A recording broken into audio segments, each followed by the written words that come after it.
Welcome to Pack Talk Podcast, episode 130. Why is my dog insecure? And how can we get them confident? That's what we're going to be talking about today. Maybe you've seen a dog that runs and hides during storms. You know, the dog that runs to the closet, runs under the bed, runs to a corner of the house, shaking, something like that. Maybe you've seen a dog that gets anxious around new people. They're hiding behind the owner. They're hiding, if it's in the house, they're hiding behind some furniture, underneath a table. Or maybe you see a dog that just has their tail between their legs constantly a majority of the time. All of these are going to be signs of insecurity, which is a fear or nervousness of the unknown, and can often be connected to anxious feelings as well. So we're going to be talking about some details of insecurity today. We're going to be talking about understanding insecurity in dogs, what common causes of insecurity are, identifying signs of insecurity in your dog, and practical strategies to build confidence. If you've never heard our podcast before, my name's Chad. I'm the founder of Canine Revolution Dog Training. We've been serving dogs, owners, and other dog trainers since 2017, trying to help every dog be the best they can be. Today I've got Chris, who is the lead trainer of Canine Revolution Dog Training, with me as well. And our goal today is just to provide some valuable information that will help you help a dog, whether that's your dog, your friend's dog, your family's dog, the dog down the street, a rescue dog. Maybe you're working in a rescue, you're a volunteer. You see some insecure dogs there, you can help them. So insecurity, unfortunately, is pretty common today in dogs, and a lot of this can be genetic, but it can also be learned. A lot of times what happens is you have a low-level insecure dog from genetics, and then over time, reinforcement of the insecurity creates a more strongly learned insecure response to a variety of stimuli. And we as the owner, we as the person that's interacting with the dog, we can unconsciously be reinforcing insecure behaviors if we don't know what we're looking at or what we're looking for. So in any case, what we want to do, we want to reduce that insecurity. We want to extinguish the insecurity in the dog if we can. We want to build confidence in them, so give way to confident-based behaviors, reinforce confidence. This is a process that's going to take time, consistency. Sometimes it might benefit to have some counsel or professional assistance, but today we're focused on giving you the tools, the knowledge, the strategies that you need to help overcome this yourself. So jumping right into it here, first thing we want to talk about is understanding dog insecurity. So what are some common behaviors you might see with a dog that's struggling with insecurity or fear? You might see hiding, like we already talked about, hiding behind something, hiding behind furniture, hiding behind a person.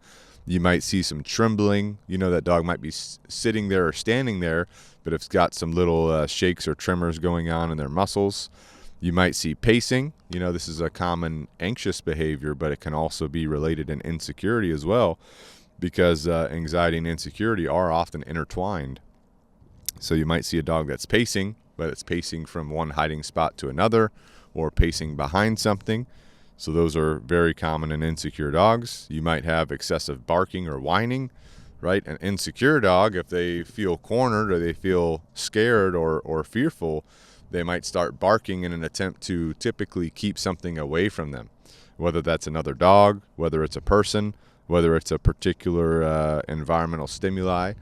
They might bark to try and keep that away from them, or if they're anxious or nervous about something, they might bark as a way to just kind of alleviate some of their internal stress. Same thing with whining. Obviously, insecure dogs, they might be reluctant to kind of explore on their own. They might have some avoidance to exploring on their own. So if you take them outside, they might stay right next to you. You might hear someone say, "My dog's great off leash. They never leave my side," right? That might be a sign of insecurity, not real off leash training, right? So we want to build some independence in our dog to help them feel comfortable moving around, exploring, these kind of things. Kind of hand in hand with that, dependence on a person. Clinginess to a person, right? Dog will never leave a particular person alone. Dog, has to be seeing a particular person, or maybe struggles with some separation issues. that could be related to insecurity. So what we want to do is build up some healthy separation between the dog and the person, or the dog in general. Insecure dogs might also submissively urinate, which means, if they get nervous or they get into a situation where, it makes them uncomfortable or fearful or insecure, they start urinating, not because they want to, but because it's kind of like a passive thing. They don't really know what's going on. Same thing with the dog that rolls over on its back. If it's getting approached by somebody, dog rolls over on its back, starts peeing, that is submissive urination as well. So this is all linked to insecurity. Also, an overreaction to a different stimuli, whether that's a person or another animal or something going on around them. Again, barking, quickly running away. This is a common thing where, you have an insecure dog, you take them somewhere and they're terrified. So they try to dart away, from whatever it is. And when they do that, they're in a flight mode, so they can't really think properly. So you can be trying to communicate with them to come back to you. You can be trying to communicate with them to do certain things. They can't hear you, because their brain is in a very high level of stress. So these are some of the more common behaviors that you might see with a dog struggling from insecurity. Is there any that I'm missing, or scenarios that you can think about from behaviors that people can detect?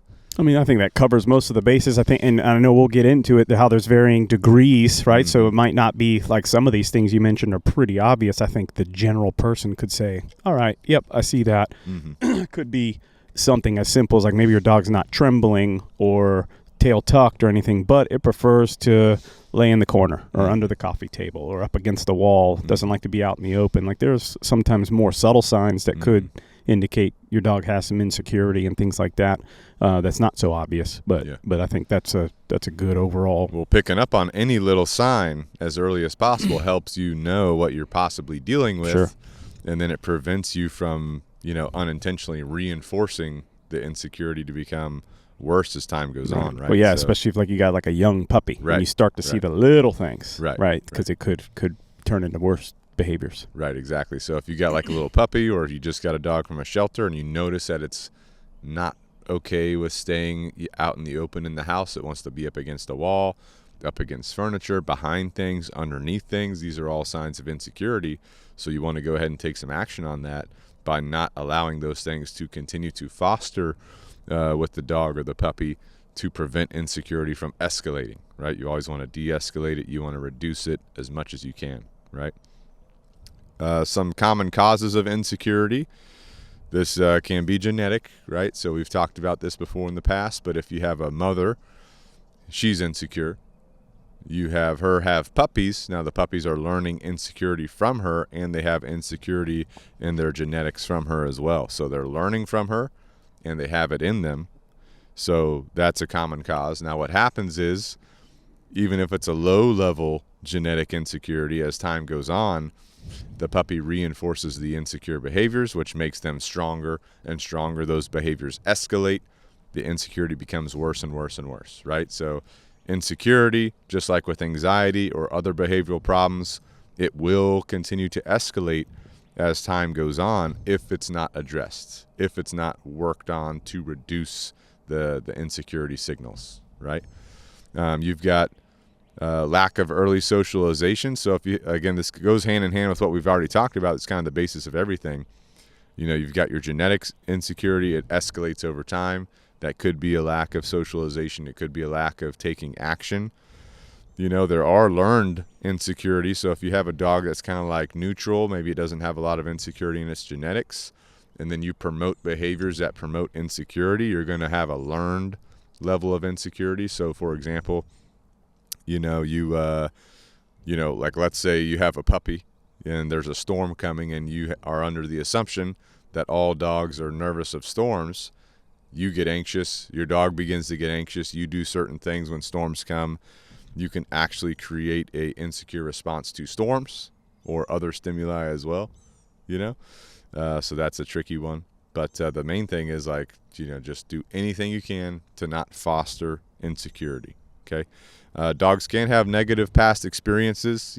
Different things can happen in dogs' lives that can trigger insecure responses. The first thing that comes to my head is learned helplessness of the classic, someone gets a puppy potties in the house, someone grabs that puppy, why did you potty here? Why no peeing in the house?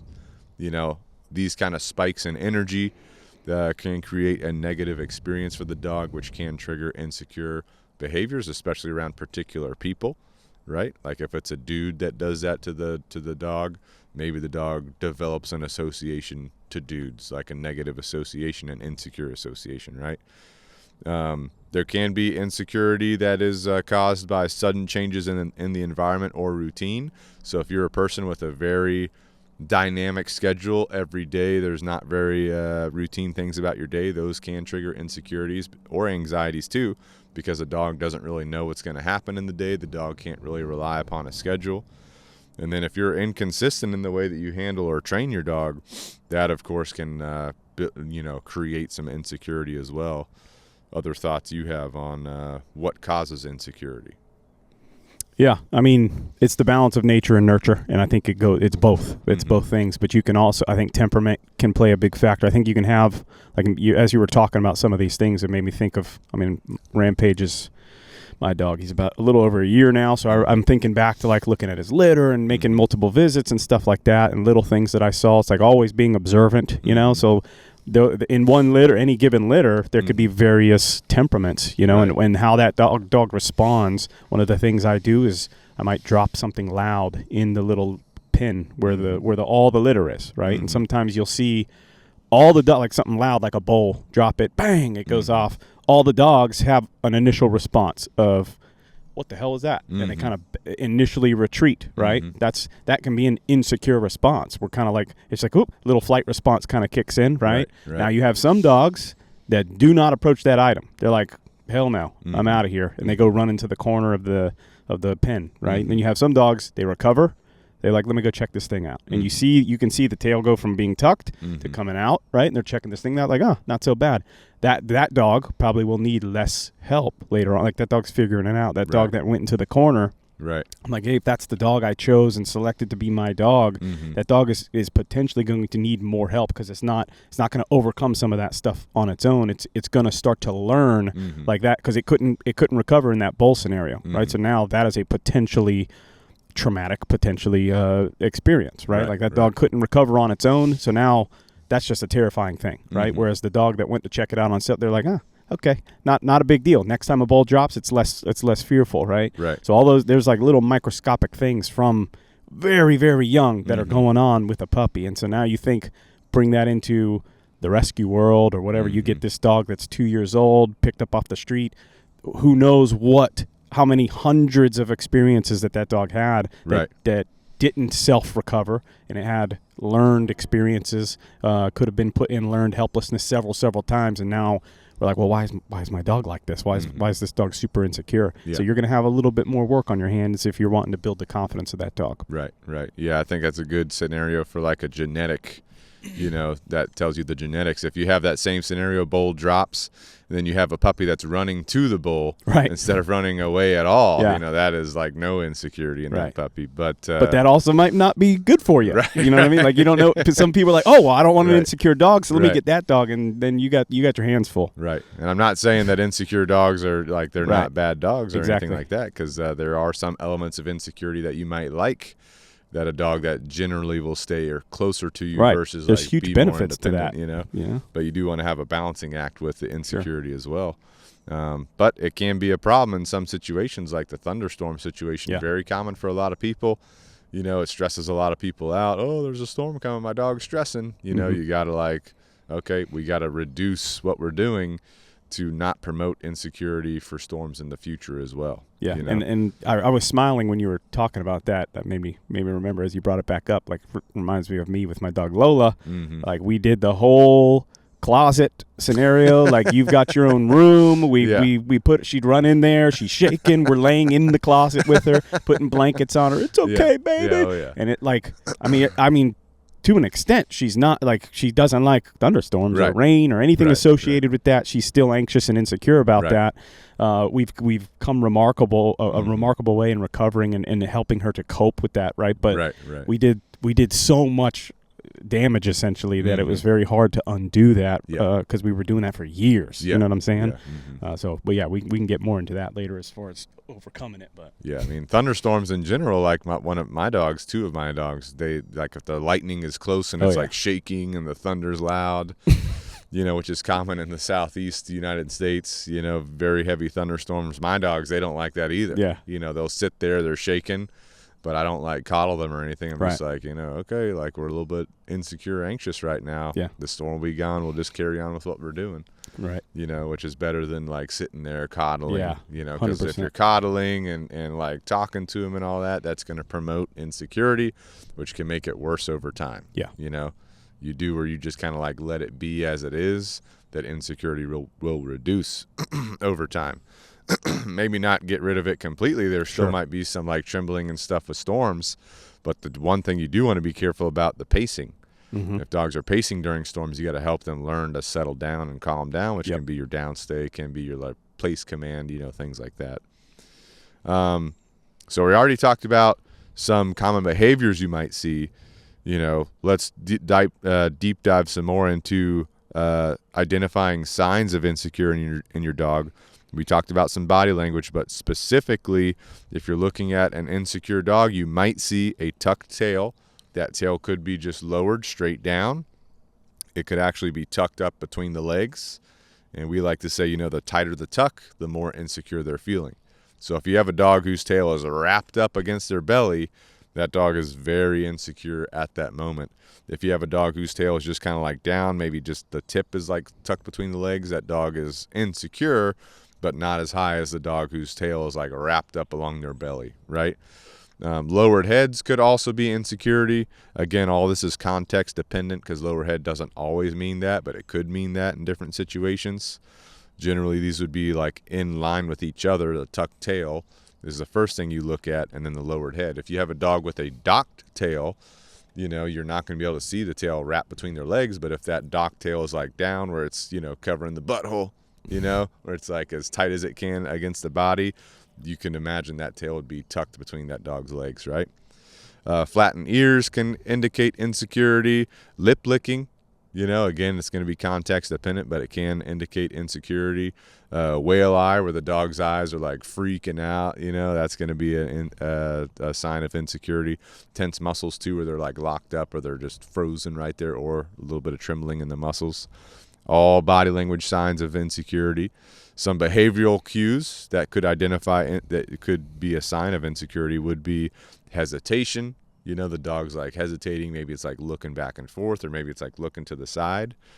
Reluctance to move forward, like especially if you're going into a new place, right, or a new area. That dog's kind of freezing up, just kind of standing there. It's like freaking out internally, Scanning the environment excessively, that's going to be more of your anxious insecurity, where the dog's sitting there and it's just like constantly looking around. It cannot settle, cannot stop looking around, which I was at a recent festival with the dog I had was like constantly looking around, because it was insecure. And this guy comes up to me and he's like, "Oh, that dog would be a great hunting dog because he's watching the environment. He'd be a great guard dog. I want this dog."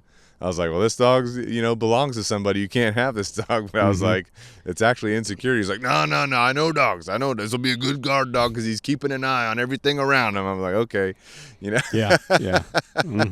Which, what was really going on was the dog was anxious. The dog was insecure. So he's like keeping an eye. But he was making eye contact with me over time. So that's a good thing. A dog that's constantly seeking like your attention, right? Constantly having to come over to you, constantly like, muzzle nudging you, these kind of things. Now, don't confuse that with good eye contact, because we do want good eye contact, especially when the dog is feeling insecure. We would rather them look at us, right?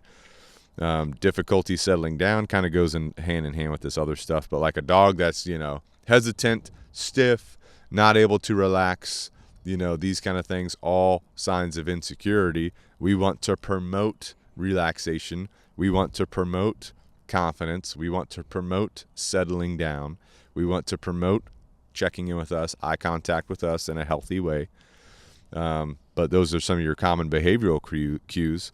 And don't forget, everything is context driven with the dog. So you can't just take your dog out somewhere. The dog is hesitant to move forward, and you're like, oh, we're dealing with some crazy insecurity. Like, it could be the context. It could be you're about to walk into a slick floor. It could be there's something in the environment you're not aware of that your dog is aware of and hesitant to move forward. You know, lip licking is a common one. You can't just assume that if your dog lip licks that it's insecure, because lip licking can indicate stress. It can indicate that the dog is in conflict and might potentially bite somebody or bite something or snap. Sometimes legit, they're just licking their lips. Sometimes they just got some freaking stuff on their lips and they're licking their lips. Or if you have a dog like a Doberman, you know, great dogs, by the way. Well, if you have debatable. a Doberman, for example, whose like lip got curled up inside its gum line, you know, and it like licks it to like get its cheeks to hang down again. Right. It's just resetting everything. Exactly. Right. Or like shaking, you know, like that's a common one too. That can be a stress response. Dogs doing a lot of shaking and stuff. Could be allergy related. Could be they're just shaking some shit off. You know, or you have a dog like Rampage, probably Dutch Shepherd, sees a ball, starts shaking in anticipation of getting the ball, not because he's insecure. He's sitting there, he's trembling because he wants that ball, right? So those are, again, context drives everything with a dog. Different things mean different things in different situations. Well, this is where it's not like a one-size-fits-all thing. This is where you have to be very deliberate about looking at the body language always. You know what I mean? It's not just the like, all right, I assess the dog before we go into the thing, and now I'm rocking and rolling in this farmer's market or whatever. Like, I'm always watching context change within a span of 20 minutes. You could have multiple things going on that can change, right? So just because the dog's tail is lowered doesn't mean it's necessarily insecure, right? Like, submission and insecurity can be very closely related as far as the signals you might see, but just because a dog's being submissive doesn't mean they're insecure. They could be submitting to that handler at the time. I've seen dogs that, when I've handled them, have shown some submissive signals, and the second I hand the leash over to somebody else or an owner or whatever, they show some dominant signals, and things change like that. You know what I'm saying? So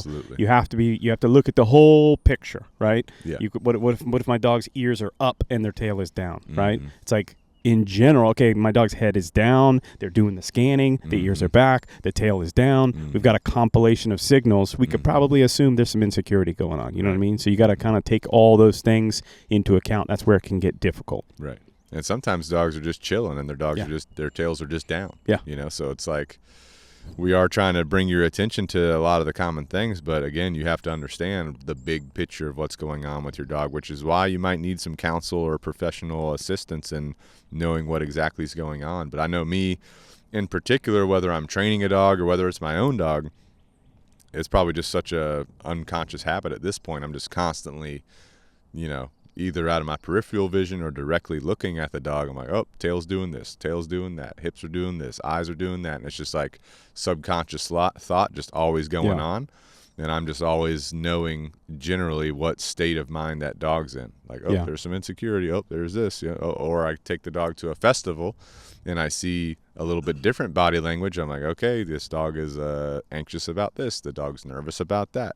You know, so that's whenever we get into the practical strategies of how we're going to build confidence overall, because we're constantly assessing.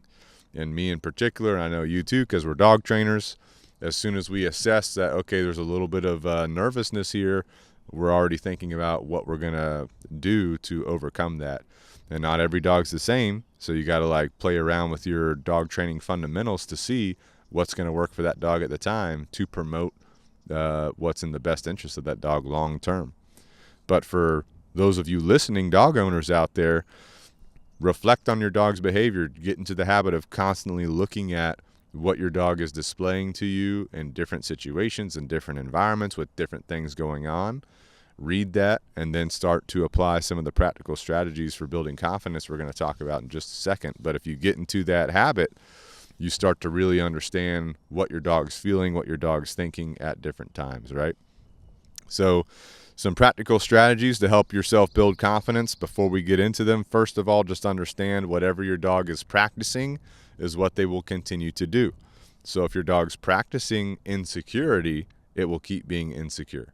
If your dog's practicing nervousness, it will keep being nervous. If your dog's practicing fear-based behaviors, it'll keep being fearful or escalating, right? Same thing with anxiousness, same thing with reactivity, same thing with leash pulling, you know, the list goes on and on. Whatever your dog practices is what they will continue to do. So what we want to do for an insecure dog, first of all, we want to create a predictable environment with routines and rituals that your dog can rely upon to know what's happening throughout their day, right? A routine is just your schedule for the day. A ritual is the different things that you do throughout that day, the way you do them. So, for example, the way you go potty or take your dog potty, the way you go potty too, right? That's a That's routine. a routine. So there's routines to everything, right? So like if you start off in the morning, you go potty first, right? That's a routine. The ritual is, how do you take your dog outside? How do you let them go potty? Where do you let them go to the bathroom, right? All these kind of things. So what you first want to do is establish a consistent routine for your major events of the day, which are going to be your feeding, your walks, your training, and your rest. Those are kind of your big hitters in the day that you want to be very routine about with your dog. So feeding, most people in the morning and evening, right? If you have a third meal of the day, you throw that in there. Try to keep those feeding times as close to your normal times as possible, and try to keep the way that you feed as normal as possible. So we recommend feeding in the kennel. So what I do, I put my dogs in a downstay or a place command away from the kennel. I prepare their food. I put their food in the kennel. Then they can go into the kennel and get their food, right? And then whenever they're done eating, they hang out in the kennel for a little bit. Then they come back out. Then we go potty, right? So that is a very basic ritual for the routine of feeding, right? Walking, pretty basic. You get your leash, you get your dog, you take your dog out, you let your dog go potty. You start walking, you promote heel position while you're walking. And then whenever you're done walking, you go potty again. Then you come back inside, and then you go from there, right? So the ritual of walking is, you're getting the leash, you go potty, you go for the walk, you come back from the walk, you go potty, you come back inside, or whatever you're doing after that, right? Very basic ritual. Training, depending on what your session is, could be in your house, could be in your yard, could be on your walk. You could incorporate training on your walk, but you just want to be very ritualistic about how you're starting, how you're doing your training session, how you're ending your training session, right? Other ideas on routines and rituals, that's a big one for a lot of people. I would just say another perspective to that is, because I've had clients that get too routined and ritualed, right? It's like intense, so intense. It's like, every minute of the day is planned out for my dog, and it's like, now I think you can get so routine that it doesn't help an insecure dog, because it's like, if everything is mapped out for us, there's no free thinking, there's no decision making going on or anything like that. So and then things can work against you as well. I had a client that they're hardcore on their, hey, I'm waking up early, getting some training in. However, I want to sleep in on Saturday. I want to sleep in on Sunday. Dog doesn't know what Saturday and Sunday is. Dog's waking him up at 5 a.m. Let's go, right? So you got to factor in all of those things. Don't get so routine and ritual. You can change things up, because I also have, you're going to have rainy days. You're going to have a kid's going to get sick. You got to go to the doctor. You're going to have things in life that are going to come up, and that can derail a lot of people, because I'm so routine. Something throws off the routine, and now we're screwed, and then everything gets derailed, right? So it's like, have those things that you talked about, hey, feeding routine is a very simple thing that we can keep consistent. Doing a morning walk, for the most part, is a little thing. I can spend 20 minutes a day going on a quick little morning walk or evening walk or whatever that looks like for you. So there are certain things that are very routine, and then there's some things throughout the day that might change and fluctuate and stuff like that. So learn to be a little bit flexible, but consistent at the same time. Right. Balance. That's a good point. You don't want to plan out every minute of the day. Right. For me, I like my feeding is pretty routine. My evening feeding time is the timing of it specifically is roughly within an hour in the evening, right? Yeah. So some nights I might work a little bit later, so I might feed a little bit later. Generally in the mornings it's pretty consistent, although there are mornings where different things happen, and so feeding will be pushed or modified. But the way that I feed is the same. Right. So you're always going to go to your place or your downstay. Yep. You're always going to wait. I'll prepare your food. I'll put your food where it goes. Then you'll get to go get your food. So that ritual of that, feeding behavior is what really matters, right? Doesn't matter if it's at 6 a.m., 7 a.m., 8 a.m., right? You can kind of fluctuate your time generally. But don't be so dialed in to where it's every minute. That'll stress you out. Yeah. That'll stress you out. And your then dog. Then you'll create stress in your dog if you're off, right? Especially for insecure dogs, having a safe place where they can retreat if needed or go to if needed. So crate is a great place, like a little bed in the house or a pet cot for your place. These are all great things, but you want to have your dog to have the ability where if it feels uncomfortable, like a storm's coming, or you have someone over, where the dog can go there and know that, it's fine there, nothing bad is going to happen to it, which you have to ensure that. So if you have kids coming over, for example, kids are crazy, they're running around, your dog goes to their doggy bed, and then the kids follow it there and start bombarding the dog, that's not good.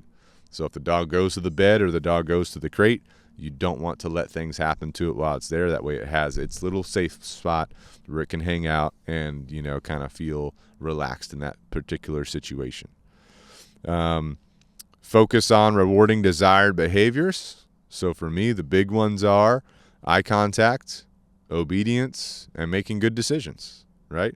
I love my dogs giving me eye contact. You do have to be balanced with that, though, because it goes hand in hand with what you said earlier. If you're constantly rewarding all eye contact, your dog will just be glued to you all day giving you eye contact, right? So you kind of want to have a ritual of like when you're starting a formal session, when you're ending a session, and then if you're in an abnormal situation, like you take your dog out to a festival and your dog gives you eye contact, you would reward it there as well, but not constantly throughout the day in your house. You see what I'm saying? And the context matters too, right? Because Right. how many times, like I've seen people, okay, I'll reward eye contact, and then their dog's freaking out, just staring at them like Right. and they're like, good. Right, It's right. like you might not really be rewarding that eye contact. You might Right. more be reinforcing their insecurity. You know what I mean? Right, exactly. Obedience. So obedience behaviors are great for dogs because it teaches the dog alternative behaviors to things that could be working against you. So a downstay, for example, can be a calming behavior. So if I'm working with my dog and they're laying down doing a downstay, I can reward that. Making good decisions. So if my dog was, used to be fearful and run underneath the table, for example, in the house, but now my dog's comfortable laying out on the carpet by the couch, I might reward that because that's making a good decision. Or if there was something that my dog used to react at, but it doesn't react at, that would be a good decision. I can reward that good decision, right? So you got to think about this in your own context, your own rituals with your dog, but reward desired behaviors, but be balanced with it, right? At the beginning of training, when you're first starting training, you are going to use more rewards than you're going to use long term. So when you're first starting this kind of stuff, you are going to be rewarding more often, but as time goes on, you want to slowly reduce the amount of rewards that you're using. The other thing you might want to think about, building positive associations with potentially previously feared stimuli. So thunderstorm, for example, a thunderstorm's coming. You can be doing some place work in your house. You're rewarding your dog for remaining calm, giving eye contact. Over time, that could counter condition your dog to, instead of being insecure about a storm, it could just be neutral to a storm, right? Same thing with people coming in the house. If that was something that your dog was previously fearful or nervous of, you can build in a positive association to that, have them go to their place, reward them for going to their place, reward them for giving you eye contact, reward them for being relaxed around people. All these are going to be good ways to help build a positive association to something that previously triggered fear or insecurity in your dog, right? Am I missing anything? What's other examples that you're thinking of here? Well, I do want to go back a little bit to the obedience. Mm-hmm. If like there's obviously a layered response to addressing insecurity. There's a lot of things that we would do, but if I had to pick one thing, where do I start? Like you can't discount the importance of obedience. Like you said, it gives your dog something to do. Mm-hmm. A lot of times I see people jump the step of like, I'm going to take my dog, I'm going to do these, I'm going to counter condition, or I'm going to desensitize, take my dog out to this farmer's market or to a store where there's all this stuff going on. They go too fast. It's too much. Right, that dog is just pacing all over the place, and you're thinking just the exposure itself is going to help them overcome the insecurity when you're probably compounding it and making it worse, right? The dog's got to have something to do in those moments. Right. When now there's always exceptions, right? There's definitely times we've brought untrained dogs that, let's say they're engaging very well. I don't necessarily need to have some obedience for that dog to know exactly what to do. because now I can teach them in that environment. Now they're having a positive experience. We're engaging. They're giving me eye contact. I reward. But some dogs won't do that, right? So if you're one of those people who are like, well, what would I do if I can't? My dog doesn't take food, right?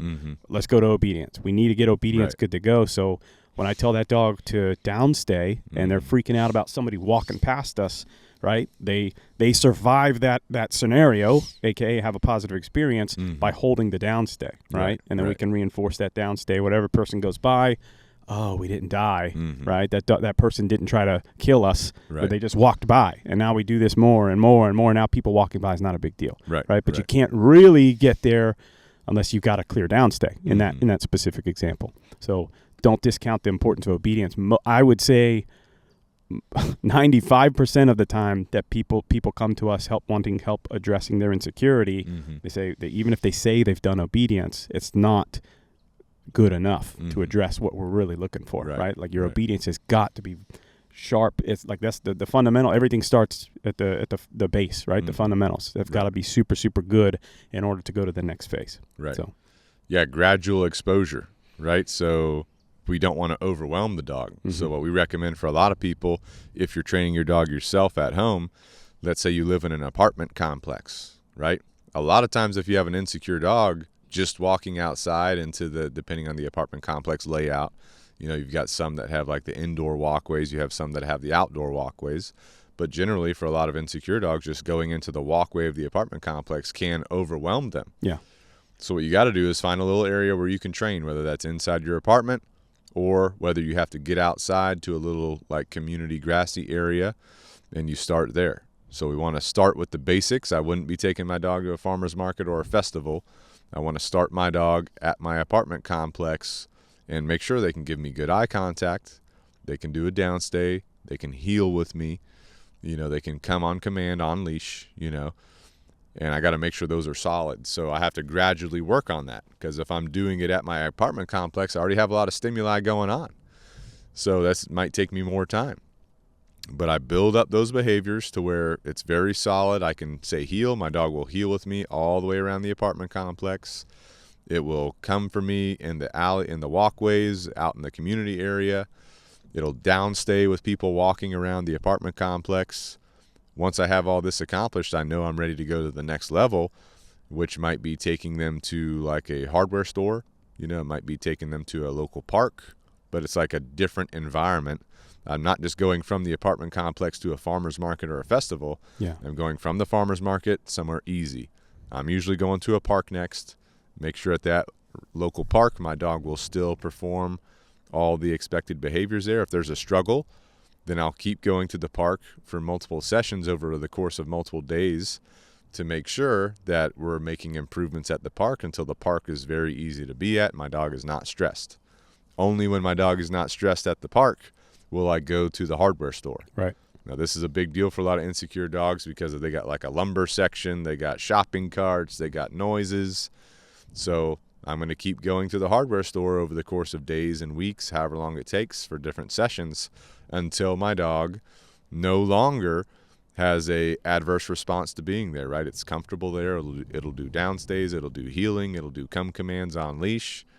Once that's done, then I'll go to the heavier distracting places like your festival, your farmer's market, right? So very, like you said, gradual exposure. We're not jumping the gun here. But for me and you, because we have so much experience, we have little check boxes in our head that we're looking for. We want to see the dog calm, right? We want to put them in a downstay and them not be looking around so much or not freaking out or not constantly having to get up to run to me because they're nervous of something. And we're only standing about 4 feet away from the dog. We got him on a leash. It's a 6-foot leash. We put him in a downstay. We'll take a couple steps away. We'll just hang out with him, right? Mm-hmm. And if that dog can do that for 15, 30 minutes, that's the check in the box, right? Now we can proceed to the next distracting area. People are walking by, things are walking by, dog doesn't care, right? So this takes time, takes a lot of sessions to do, but you want to make sure you slowly expose your dog and work on their ability to stay in different places, right? Keep your training sessions short and fun. So the fun thing, like insecure dogs, for example, you take them to the hardware store, they might not be having fun. Yeah. Right? Because they're super nervous, they're super fearful, but just a little bit of gradual exposure, maybe just a couple minutes there, and then you leave. they learn like, oh, nothing bad happened, nothing crazy happened. I'm hanging out with whoever you're with, dad, mom, your trainer, whatever. Now we're leaving. Cool. Nothing crazy happened. Now the next time you go, you stay a little bit longer, right? So, and keep in mind, this is a tactical approach that we're taking for an end goal, right? Because a lot of people will also say, well, we've said do things your dog enjoys. Well, my dog doesn't enjoy going to the hardware store. Well, we do have to live life. We do have to. I have to travel, and I have to stay in hotels, or I'm going camping, or I'm hiking. We do enjoy certain things. To get to these certain things, we've got to be able to live life and function, right? We have to be able to deal with the like stress is a real thing that we all deal with in life. Anxiety is a real thing. Insecurity is a real thing that all of us as mammals deal with, and we have to learn how to live that life. And that's why we go and do these little doses of things that are stressful, right? To teach them how to overcome the stress. Like, maybe you have an insecure dog. Maybe you don't really care about taking it to the hardware store, but to help it be the best it can be and be as confident as possible, it needs exposure. Yeah. And that's just a great place to expose it to a wide variety of stimuli at one time, right? So even if you don't ever plan on going there, maybe you're not the kind of person to go to Home Depot and, I like flowers these days. So I'm going to Home Depot, I'm getting some flowers, I'm working on my lawn. I guess that means I'm at that age where you focus on the you're lawn. You're a dad. But maybe you're not that kind of person, or maybe you're not the kind of DIY person where you need to go get some lumber or something from the Home Depot.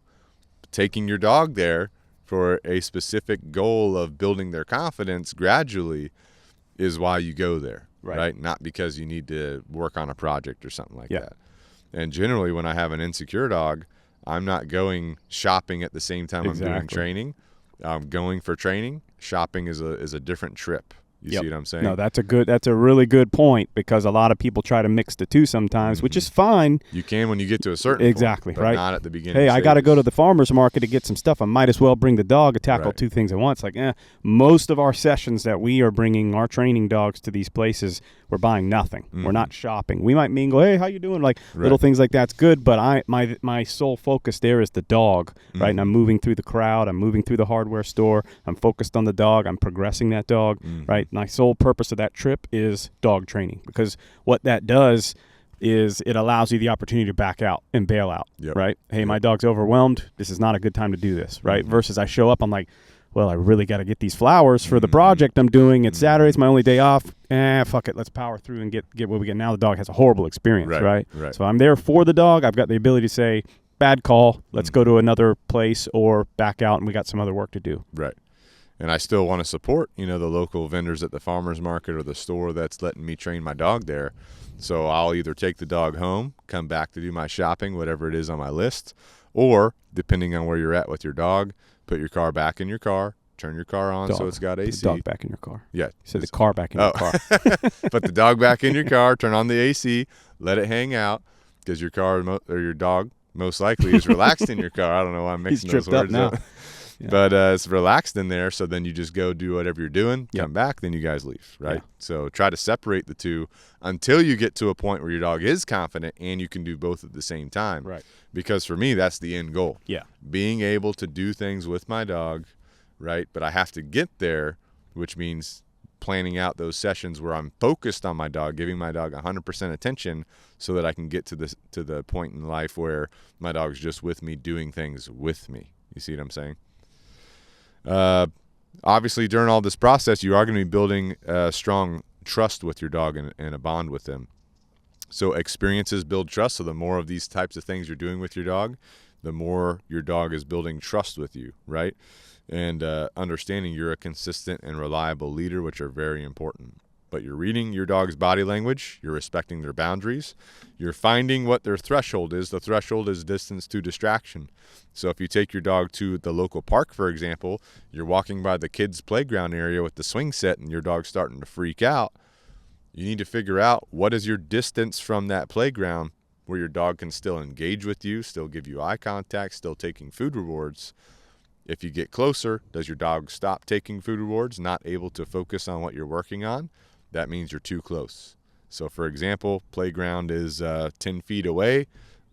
Your dog can't focus, can't take food rewards, it's stressed out. You go 15 feet away, now your dog's relaxed. It will take food rewards, it will work on what you guys are working on. You know your threshold is about 15 feet. Now, the next time you come out, maybe you're able to get down to 12 feet away from the playground.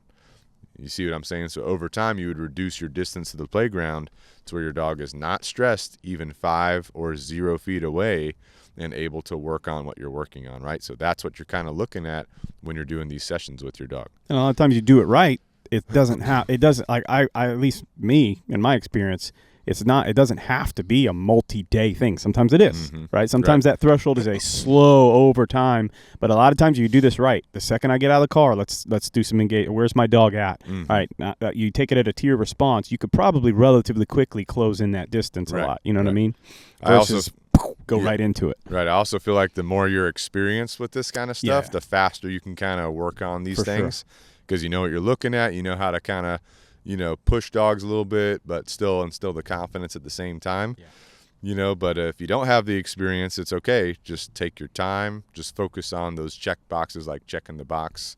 Okay, my dog's still taking food. Let me get a little bit closer. Okay, we're still able to focus. Let me get closer. Oh, it's too stressed out. Let me take a step back. Well, if you're listening and you're a trainer, you need to get good at being able to push that for sure fast, right? Because you might be on a timeline. Oh, right? You're on a timeline. If you're an owner, a dog owner, this is your dog. You got this dog. Yeah. You don't need to. There's no need for you to hurry up and get through that. Like, take your time and enjoy the process. That doesn't have to be a rush. You know what I'm saying? Right, exactly. So understand the difference too. Yeah, exactly. A couple things with insecure dogs or any dog in general. You do want to start building some independence. You don't want them 100% dependent on you in all situations. So brain games can help you with this. We got a video on our YouTube channel about brain games, finding things with their nose, doing some play with some brain game stuff. But a big one for a lot of people is just going to be short periods of healthy separation where you're, separating your dog from yourself without your dog like constantly being with you, right? So a great way to do this is a place command in your house or a downstay. You're doing things around your house or your apartment, and your dog's staying in their place or their downstay versus following you all over the house, right? That's a great way to get in some healthy separation for most people. And also, if you're the kind of person that can take your dog with you everywhere you go, maybe you don't do that all the time. Maybe sometimes you leave your dog at home. That way they have some healthy separation with not constantly being with you. And that's healthy for your dog, right? There are going to be times where you need to be separated from your dog, so you want to set up your dog for success and have the ability to do that, right? So any other ideas for building independence with dogs? I mean, it just depends on your dog and what you do. You know what I'm saying? Like those walks are always good. Do you always do a structured walk? Do you let your dog explore a little bit? Like use the balance and stuff. If you find that your dog is extra clingy, don't let them be clingy. Right. Like make them do something else. If you can't have your dog hold it down, stay on a place, all right, now we got a training goal. That's something I need to work on. But in the meantime, how can I create healthy separation? I'm probably going to have to use a crate or something like that, right? Maybe your dog's fine, not destroying the house or whatever. Okay, I leave them in a room. I go somewhere else. Like we saw a heavy increase in separation anxiety and insecurity and a lot of issues with dogs when COVID hit. You know what I mean? Everybody's working from home. I'm with my dog all the time. Hey, good time to get a puppy. Everybody's getting puppies. And now all this puppy knows for 2 years of its life is I'm with mom and dad all the time, right? And now all of a sudden, hey, I got to go back to work after 2 years. And people are calling us like, I don't know where this came from, what's going on, right? So it's like these healthy separations are super, super important. Let your dog explore things, do things, but where it's safe and you can make sure you got your recall and all that kind of stuff, your training and everything. Right. Absolutely. A couple things you might want to think about avoiding when you're working on this process. Number one, forced interactions. So if you're trying to work on building these positive experiences, forcing your dog into a situation that they're uncomfortable with is probably going to work against you. So remember how we talked about gradual exposure? Maybe you're like, you know what, my dog's ready for the hardware store, and you live at a house, right? You haven't really focused on your neighborhood yet, mastering that, just simple walks in community areas. You're skipping the park scenario. You're going straight for the hardware store. Now you force your dog there. Now there's loud noises or whatever. Your dog is pulling away from you, not able to stay with you. You're obviously working against yourself, right? Or if you have an insecure dog that just does not like strangers coming up to them and petting them, and yet you're at the park, your dog's doing great. Someone's like, oh my God, your dog's so beautiful. Can I pet your dog? And before you know it, the stranger's coming up to you. They're petting your dog. Your dog does not like it. Your dog's trying to run away, get away. That's working against you, right? And then at your house, having inconsistent rules and boundaries, right? So if you're like, okay, when a thunderstorm comes, we're going to be on place. Sometimes they're on place. Sometimes you're coddling them in your lap, and they're shaking and everything. You're being inconsistent, right? Or just your rituals of like how you walk. Sometimes you walk in heel position. Sometimes your dog's able to run away from the car, riding down the street.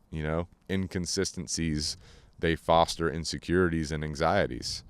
And then your own emotions. Remember, what you're feeling is going to be projected to your dog, energy balance.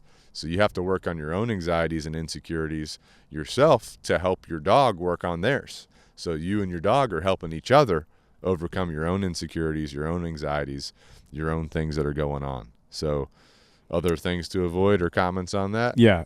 Two things. Oh, we got some comments. One on the interactions. I'll come back to that. But like you said, experiences build trust, right? So I deal with this a lot, right? Where owners have this anxiety. My dog's reactive. My dog's insecure. Somebody comes in, just somebody looking at me and making eye contact. Right. And you're like, oh, shit, here we go. And your anxiety goes through the roof because they're going to come over. They're going, hey, can I pet your dog, blah, blah, blah. Yep. Right? So like, how do I deal myself with that insecurity or that anxiety that comes on with that? Experiences build trust. So again, it goes back to the obedience, being able to hold my dog to a down state and tell somebody, no petting, we're training. They walk off. Oh, that wasn't so hard. You're helping your own anxiety, which is then helping your dog, right? So you're building confidence in yourself to be able to tell people no, or to be able to hold your dog to an expectation or whatever, right? So that's how you would overcome that. And that might start, again, like everything we've been talking about. Maybe I'm going to a park and telling one person, no, you can't pet my dog, whatever, right?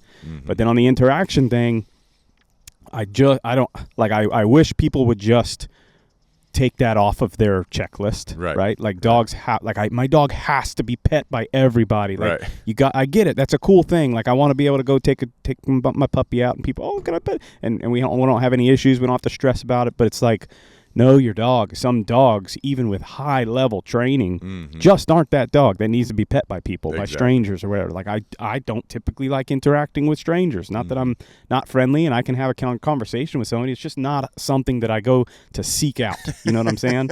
And there's a lot of dogs that are the same way. Like it's like I just don't need that, right? So like understand that in your dog. Like most dogs probably don't need that.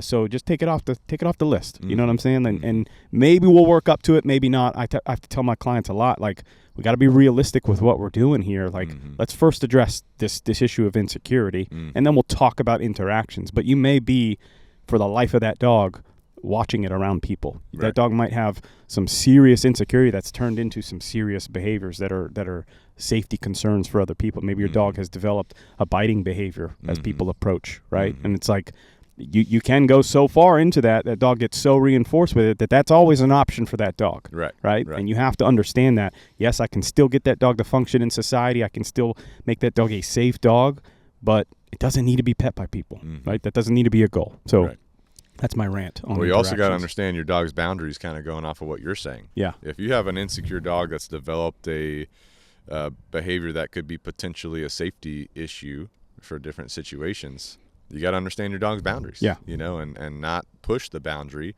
if it doesn't really need to be pushed, right? So, if you have an insecure dog, has some kind of safety issue or like reactivity or something like that, and your goal is to help this dog live the best life it can with your family, do you really need to be taking that dog out to farmers markets and festivals?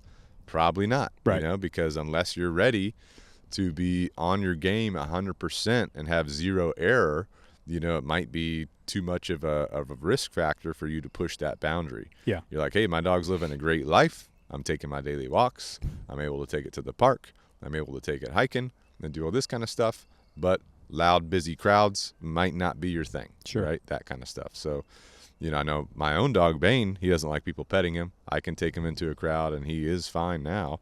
I struggled with that for a long time, but is it something that I routinely do? Not really. Right. We go out. We like to play in the yard. We like to walk. We like to hike. We like to go to different parks and stuff like that. I can take him to a farmer's market. It's not a big deal. I do have to watch people because people will try to run up and hug him, you know, which is the main problem. It's not him. It's the people that have no respect for dogs and no respect for boundaries. Right. But whenever I go to the vet or I have the chiropractor work on him, he's got a muzzle on. For just because, number one, I train that to be a calming thing for him. Like, hey, you're going to do something that's uncomfortable for you, which is people messing with you. So we're wearing the muzzle, right? And he knows that. It's just another piece of equipment that we have. But, you know, that's one of his boundaries is like, hey, whenever we're in those situations, we're going to be wearing the muzzle. There's nothing wrong with it or against it, right? And that's the big thing, right? Because people get like, well, I need to get him to where he can't wear a muzzle so that the vet can, and it's like, I'm going to the vet, you know, once every 6 months. It's like, why? Why does that have to be a goal? Like, be like, put things in check. Now, like, I got a client that lives in New York City, right? And that dog showed a little bit of insecurity. It was a young puppy, right? So I'm like, these are things we have to be able to walk by crowds and people and things like that. Just for your lifestyle, living in the middle of New York City, you've got to be able to do this thing. So this has got to be a check mark. You know what I'm saying?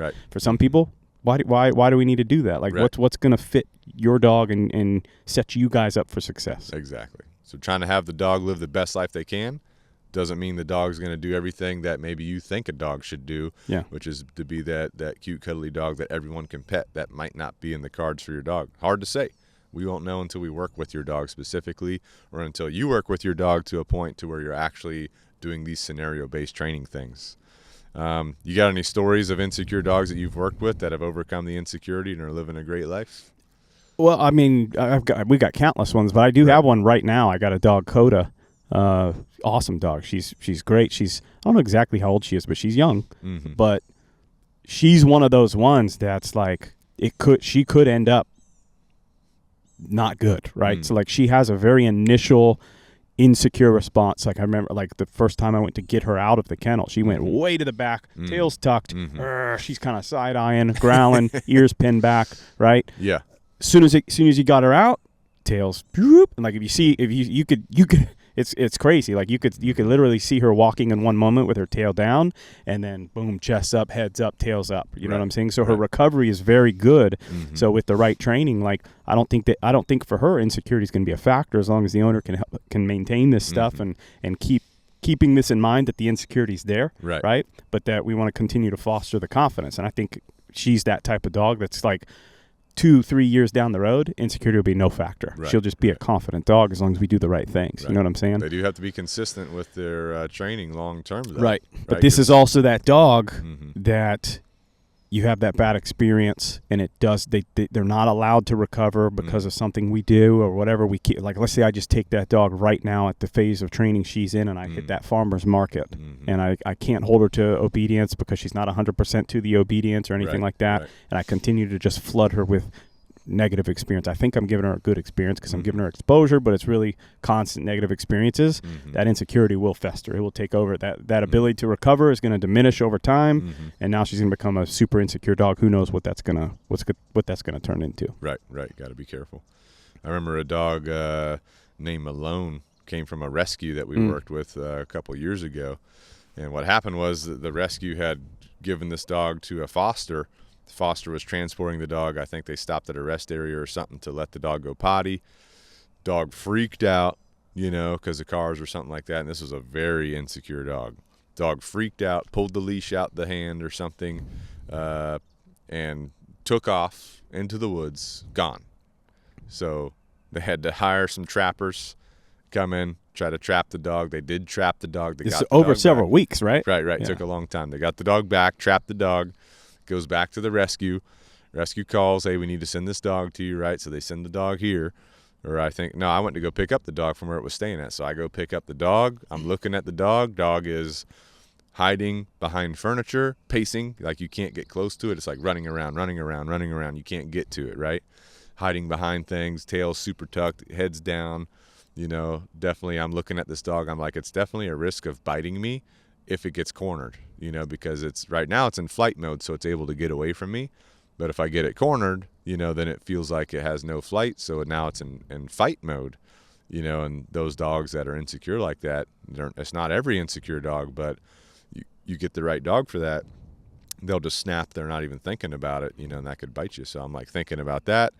The foster's like, hey, if you go outside, I'll be able to get him. So I'm like, all right. So I go outside, give her the leash and the collar to put on. She puts it on him.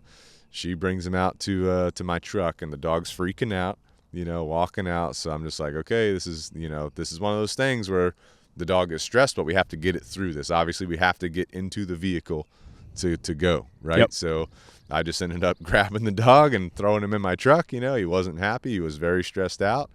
Threw him in the truck, got him secured, right? Got back, took him out, got him introduced to his to the environment, to the kennel and everything, show him his assigned crate. So I take him to his crate, and obviously Insecure, so he loves the crate. He's got a space now, right? Had to be very careful, though, because he would run to the back, and then you'd have to try to get him out, and he'd be snapping, right? So because of the stress. So, I think I spent 2 weeks with that dog just doing routines and rituals, just a daily schedule, going potty, going for a walk, trying to get it to take food from me, not taking food, so insecure, so stressed. About 2 weeks, I got it to take food from me, so I'm like, all right, now we're getting somewhere. Daily walks, trying to build relationship. And so was able to work on all the training once it was taking food from me. And then we get through the training, the dog is building confidence, but this takes time. So there's still a lot of insecurity. We're battling with a very serious case. This dog is like several years old. So we finally start the distraction training, to where it's time to start exposing the dog to different environments. That was rough. Taking the dog out, dog's freaking out, any little thing, dog's freaking out. Luckily at that point, it was like when it freaked out, it would want to get closer to me instead of running away from me. Took it to a farmer's market, dog's stressing, dog's staying close to me. It's able to do the obedience. The obedience is what gave it the ability to mentally work through these different situations, right? Because if something happened that stressed it out, it would heel position if we were walking. If something stressed it out, downstay, right?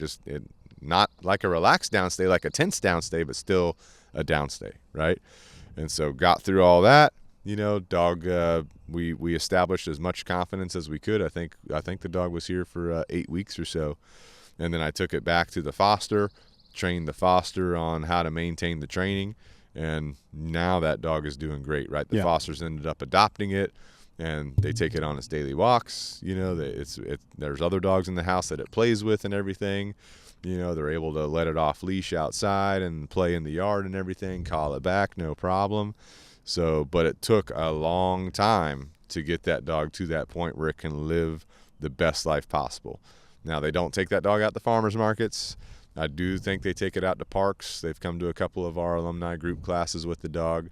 So they are taking it out to parks and low-key environments, but, they're not taking it to farmers markets because that dog still, has that level of insecurity long-term to where that's just very stressful for it. There's no real need to take the dog there unless it's something you constantly want to work on, Mm-hmm. But that dog's living the best life it can, thanks to its adopters for being consistent with its training and maintaining where it's at to keep that level of confidence there. Because if that's the kind of dog where if you just did nothing, that insecurity would come right back and it would keep escalating. It would get worse and worse and worse, right? Yep.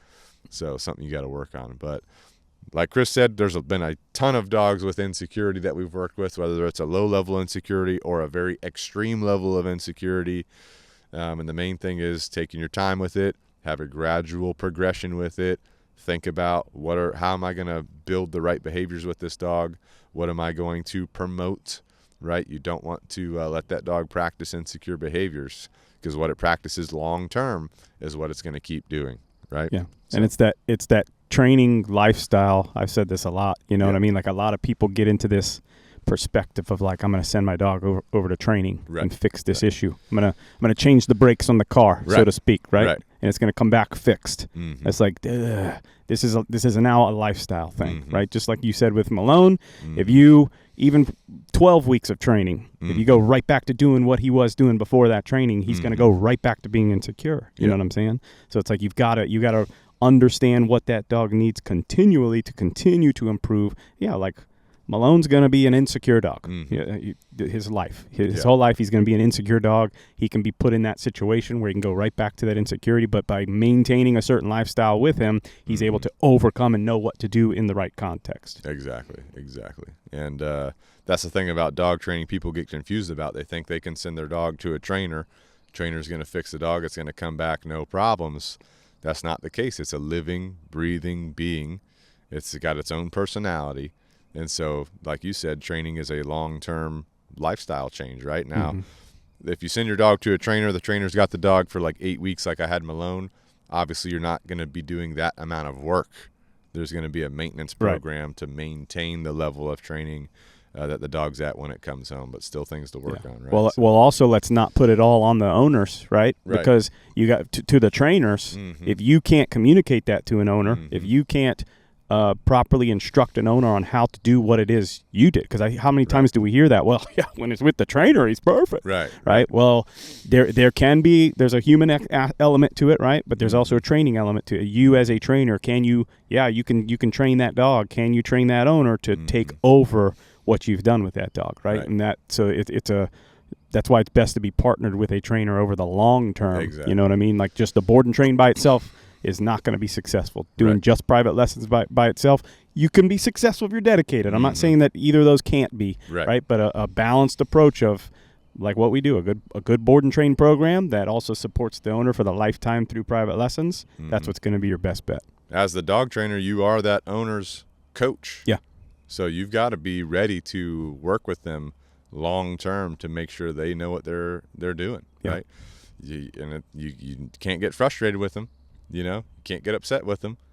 And it can be tempting for a lot of trainers to do that because you're frustrated that it's taking more time for you to train that owner. Yeah. You can't do that. Different people learn different ways, right? So you might have to do multiple visits with them. You might have to do multiple sessions with them to make sure they get comfortable, right? You didn't learn to train dogs in 1 or 2 1-hour sessions. You did it over a long period of time. Yep. If you're a good trainer, you're also, we've talked about it many times, it's not a cookie cutter approach.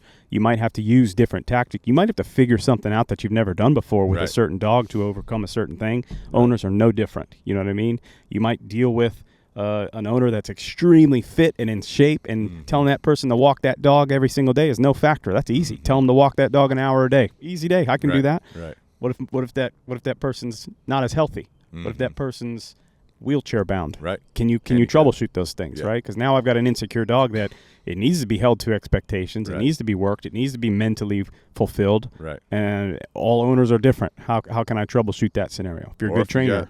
Or if you got the extremely fit owner that's walking their dog too much. Yeah. You got to tell them to slow down. Tone it back. Maybe do some more mental stuff. Let's slow it down.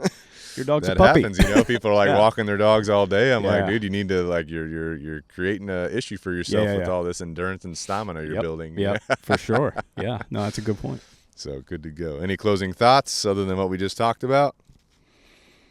It's a tough thing. I mean, partner with a trainer, educate yourself. Again, don't get sucked in too much into one way or another way or certain behaviors. But look at your dog with what you have. Take this information. Look at other information and stuff, and come up with a game plan that's gonna set you and your dog up over the long term. Yeah. But again, don't look for a quick fix. Think, how are we going to change our lifestyle to set us up for success? Right. Enjoy the process. If you end up with an insecure dog, whether it's a puppy or a rescue dog or a foster or whatever, and shout out to all the fosters out there, you can work on this too, even if you're not keeping the dog long term. Yeah. Right. Enjoy the process. Focus on little things you can be doing to help make that dog the best dog it can be. Right. So, anyway, don't forget to subscribe to us on YouTube. Don't forget to rate us and review us on your favorite podcast platform. We appreciate you guys listening. We appreciate you watching us on YouTube today. If you're watching, no guineas today in the background. We did have, I don't know, if you're watching Chad's camera, you probably for about 20 minutes saw Kiwi stalking this squirrel over there. Oh, really? Yeah. Did she get it? No, she gave up. The squirrel's still over there. Kiwi gave up. Yep, so Kiwi, one of the cats, you guys have seen her before. She was hanging out for a while. She was digging her claws into Ben's leg over here on the side, biting him and whatever. Cats, they're crazy. Yeah, yeah. But appreciate you guys watching. Thanks for all your support. Don't forget, Canine Revolution Dog Training. If you need that professional advice, if you need that professional counseling, we can support you. We have board and train programs. We've trained dogs from all over the country. Chris talked about a dog today that he trained that lives in New York City. I've trained dogs from Washington State and California. We're located in South Carolina. Just the way that we transport dogs has to be worked out for people that are further away from us. Canine Revolution Dog Training on your favorite social media platform. Our phone number, 843-213-2676. Email info@caninerevolutiondogtraining.com. We've got the board and trains. We've got the private lessons, which, again, you can use both of those for, developing your dog, working on insecurity, whatever you're working on. Some dogs might be better off in a full immersion board and train programs. If you're the kind of person that is able to follow through with your homework and do things daily, private lessons are a great way to do things as well. But if you're doing board and train, right, a portion of that, like let's say your dog is doing an 8-week board and train like Malone did, that 8-week board and train is focused on your dog. After the board and train, we're focused on training the owner, you. During that board and train, we send you update videos. We're communicating via email, phone, whatever, to make sure you're prepared. We try to give you as much information ahead of time on, like, okay, when your dog comes home, these are the things you need to be doing to help you prepare for that maintenance cycle when your dog comes home. We also have virtual lessons, and we can do consulting for dog trainers as well. If you're a dog trainer, you need to think about some other techniques, tactics, ways to modify some things you're training. We can do virtual consulting with you as well. So let us know if there's anything we can do for you. We've also got Canine Revolution apparel on Amazon. So, you can go on there, get you a shirt, get you a hoodie, get you a beanie, get you a hat, get you a mug, whatever, to support yourself and support the podcast, right? So you can get a Canine Revolution logo shirt. You can get a Canine Revolution logo mug, whatever you want, hoodie as well, right? We've got a couple designs. We got some guinea fowl designs. We should probably add some cats, since we got some cat listeners. Not too many, maybe one or two. We still got, like, the Cat's Mind podcast is still in the top 5. Yeah, still I guess we do. 5. Maybe we'll do a Cat's Mind t-shirt. Exactly. We got guinea fowl t-shirts. We've got the pirate theme, dog skull with the crossbones t-shirt. That's a good one, right? That's a good one. Recently got a picture. Someone was at Cracker Barrel. They were wearing a Long Live Bobby Joe t-shirt. Nice. They sent me the picture. I was like, all right, now we're talking. You know what I'm saying? So was it Gigi? It was her husband, HB. Yeah. Her husband, HB. Yeah, he loves Cracker Barrel. Yeah. So anyway, Canine Revolution apparel on Amazon. Nice pitties. That's always a hit. Nice pitties. I wore that on yesterday, actually. Did you? Nice pitties. Oh, nice yeah. pitties. Nice pitties. Good to go. I always get comments on it, too. Yeah. Those are nice pitties. Yeah. And they're trying to touch the pitties on the T-shirt. I'm like, don't touch those. Yeah. You know what I'm saying? Yeah. Because it's right over my pitties. Right. You know what I'm saying? Which are also nice pitties. Well, they're nice, too. That's what I hear anyway. Yeah.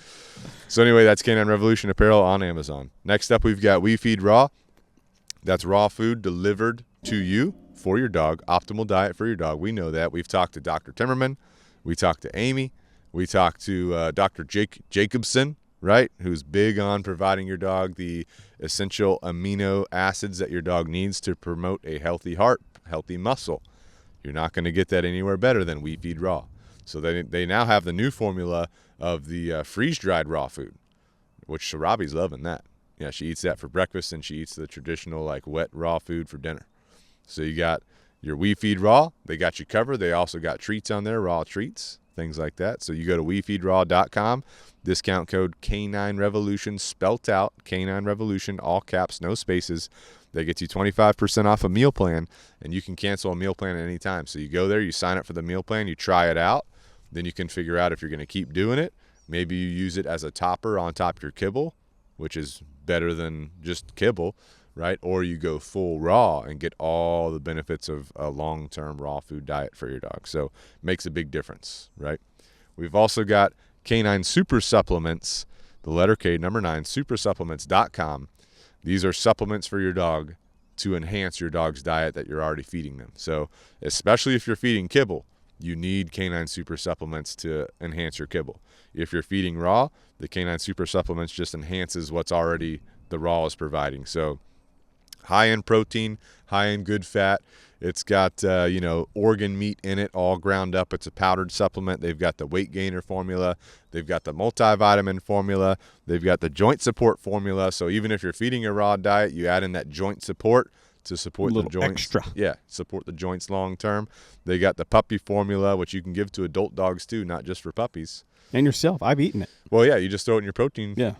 And then you're good to go. I'm way stronger. Exactly. Exactly. So it is human grade. Yeah. You can have it. 100%. And it smells good. It does smell really good. You can just take a scoop and just throw it in your mouth and then just drink water. Yep. Now you're freaking good to go, right? Put it in your baby's formula. Exactly. Maybe not. Maybe not. I mean, you could. Well, someone had messaged me the other day, hey, my dogs are losing weight. I'm feeding them a bunch of food like they doubled their kibble. What should I do?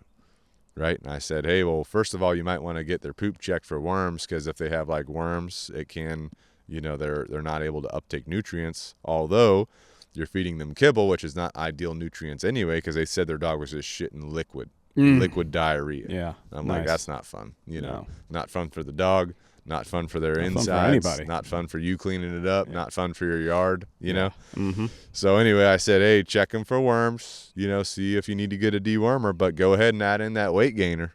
Don't double the kibble. Take the kibble back to what you're normally feeding, add in weight gainer. Yeah. Right? Because that's the better nutrients anyway.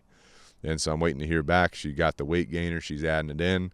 I said, get your stool sample checked to see if there's any worm issues. So we're waiting to hear back, but guarantee you there's going to be no problems with getting that weight back on that dog now that they've cut the kibble down to a normal amount instead of doubling the kibble. Because also you double that kibble, that's a lot of money. The weight gainer, you get the 3-pound pack, it's way more cost effective than trying to double and better. Your kibble. It's and way it's better better for your like dog. why Exactly. It's a win-win. And they ship it to your house. Yeah. Dude. So why wouldn't you? Why wouldn't you get exactly, Canine Super Supplements? Well, my dog Georgia, she got a little bit skinny recently. She had worms, because she's eating out of water puddles. She likes eating shit off the ground. She's not only eating, she's rolling in them. She loves it. So anyway, dewormed her. I added a weight gainer to her. She's already back up to a good weight. So it's like one of those things you keep on the shelf because you never know when you need it. But you could also feed it long term. So anyway, CanineSuperSupplements.com, discount code Canine Revolution, all caps, no spaces, 15% off your order. So that cost effectiveness just got better because you got that discount. It was already good. Yeah, it was already good. Now you got the discount. Now there's no reason not to. In fact, if you're listening, stop right now, go to the website, buy some weight gainer. Exactly. Well, recently I had to email them because I was trying to check out and it was saying can't ship to South Carolina. I was like, can't ship to South Carolina. What? So I emailed them. They said, what the heck? They said that was a Shop Pay app issue. The Shop Pay app? Mm-hmm. Yeah. That's like what a lot of websites are using. So I guess Shop Pay realized how good Canine Super Supplements was. They're probably part of the big dog food industry. They want you to go to Purina. Right. So they tried to put to sabotage. They tried to sabotage. So guess what? We got it squared away. Now we're shipping. You ain't sabotaging us. Exactly, because we'll call your ass out. Yeah. Yeah. So anyway, our next affiliate, Jocko Fuel, it's our last one. So you guys are listening still. We just got one more. Jocko Fuel is the best one. It's for you, the dog owner, because we know to properly take care of your dog, you have to be taken care of, right? So just like your dog needs those We Feed Raw and the Canine Super Supplements to get enough protein in to support themselves, you need protein too. That's what they got Milk for. Milk, you've got the powdered, you've got the milk cookie, you got the ready-to-drink milk. It's your on-the-go protein, right? Cookies and cream, it's basically having a cookies and cream milkshake, but it's a protein milkshake. Dude. You see what I'm saying? So you go to JockoFuel.com, you go to the milk section, you get a couple bags of milk, now you're good to go, right? You're good to freaking go. While you're there, grab you some creatine, put it into your milk because creatine helps you, right? It helps your body, helps you get stronger, helps your muscle mass, helps you cognitively as well. It reduces your risk of dementia. Did you know that? Dementia. That's why I take it, actually, solely. Yeah, well, we know you're going to have dementia one day. Runs in the genes. I think I have it already. It also will support antidepressant, right? So creatine helps fight depression. If you're a person that has, maybe you have some anxieties in your life. Maybe you have some things that might be triggering some depression. Add in creatine, see if it helps you, right? Because remember, your dog's feeding off your energy. So if you can bring yourself to a good level, your dog will respond as well to a good level. Anyway, they've got a ton of stuff on Jocko Fuel. Go there, check it out. Definitely don't forget your vitamin D3, though. Oh, yeah. Don't forget I know someone that recently got a blood test to check their blood markers, vitamin D3 in the tank, dude. I said immediately go buy the Jocko Fuel vitamin D3 discount code Canine Revolution, 10% off. It lasts you a year. Bro, if you get anything, it's like $20 I know. for a year. I know. If you get anything from Jocko Fuel. Most people's vitamin D3 levels are suboptimal. Yeah. So what I said is like just go 2 a days, right? Get it. Take Yeah. the double the Spend dosage. $40. Exactly. You got 2 of them. For That'll a get you year. Yeah. For a year. Double the dosage. The one bottle lasts you 6 months. You literally can't beat that. Yeah. You know? So anyway, JockoFuel.com, discount code Canine Revolution, all caps, no spaces, 10% off your order, and you'll be squared away. You'll be good to go. So thank you guys for listening. Definitely check out the affiliates because they're all here to help you, to support you and your dog, right? So we appreciate you listening. Don't forget, subscribe, rate, review, and until next time, this is Pack Talk Podcast.